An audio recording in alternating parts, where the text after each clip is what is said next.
there are no accidental properties that God adds to himself when he relates to creation, Mm-hmm. or either by way of his eternal decree, where he decrees to relate to creation, or by the work of creation itself, or in his special act of providence by which he voluntarily condescends to offer himself to Adam as Adam's blessedness and reward for covenantal obedience.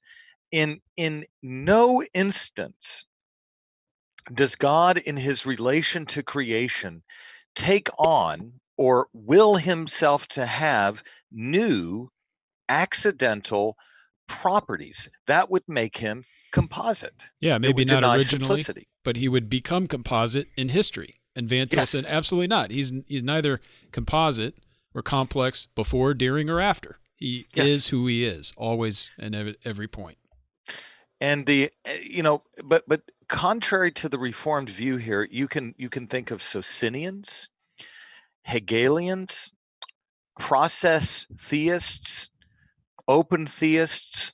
All of them affirm this tenet in some way. There are going to be cosmetic differences, to be sure, but fundamentally, all want to say, Schleiermacher and Barth, you can add to this group, that when God relates to creation, in that relation, God himself changes by way of either permutation, alteration, or addition.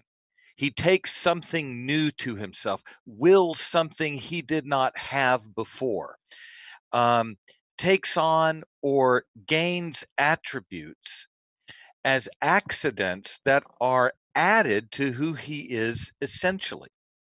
And there are a number of examples of that from ancient into the modern era, where God's simplicity is affirmed as long as God is not thought of as related to creation. But once he relates to creation, that simplicity is altered. That simplicity might be maintained, but then there are new properties that qualify and characterize God in his relation to creation. Properties like ignorance, mutability, passibility, emotional and intellectual development. And once that happens, it's a baseline departure from this classical doctrine of simplicity, this reformed and biblical conception of simplicity that Van Til's advocating following Bavinck.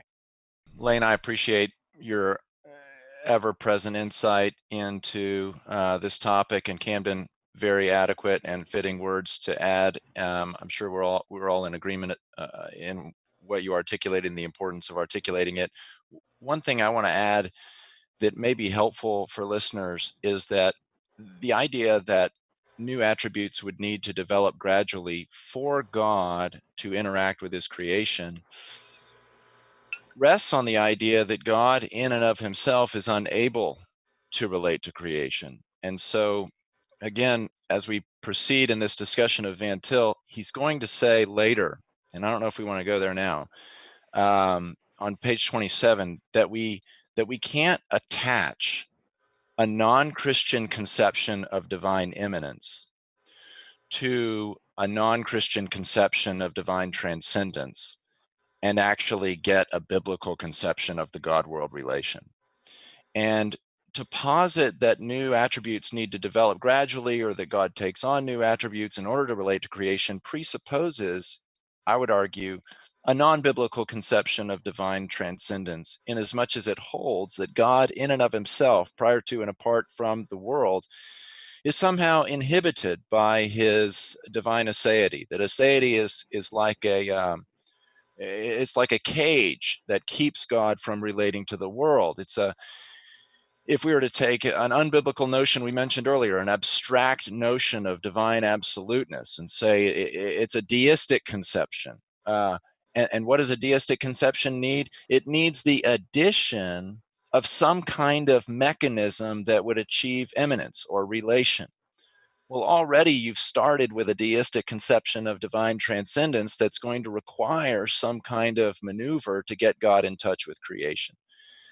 The answer is not a mix and match kind of theologizing, but it is a recognition of the biblical conception of God in himself, who out of the fullness of his being makes a completely free transition, as Voss puts it, from his own eternal necessary existence to creating the temporal existence of the created world in relation to him.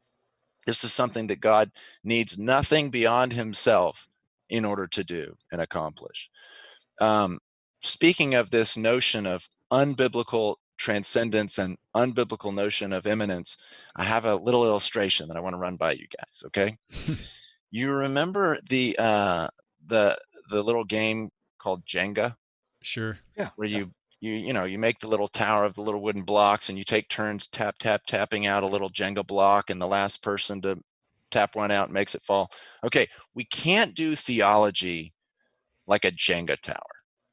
Some people want to take a non-Christian philosophical system, okay, and they want to recognize what's non-Christian about it, but they hear things in it that sound good, like God is one, or God is immutable, or something of that nature. And The so what absolute. do? They take their finger and they start tapping at a little piece of that theology very carefully, very deliberately, and they tap, and they want to slide out that wooden block, and then they get a Christian block, and they want to slide in the Christian block and tap it into place. What you get is an unholy mixture of Christian and non-Christian blocks, and they cannot stand together. The tower is going to fall. What we need to do is take the non-Christian Jenga tower, and we need to, in love, with patience, pulverize it into dust. 2 Corinthians And 10:5. Destroying Rep- strongholds. and replace it with a thoroughly Christian tower that is not even a Jenga tower. It's an organically complex, pluriform, and related body of revealed truths, serving the covenant relation that God has established with creatures, so that we might know him as his redeemed people. So I don't know if a Reform Forum mug is in the order, but no Jenga tower theologizing. To work that Carlton, I love that.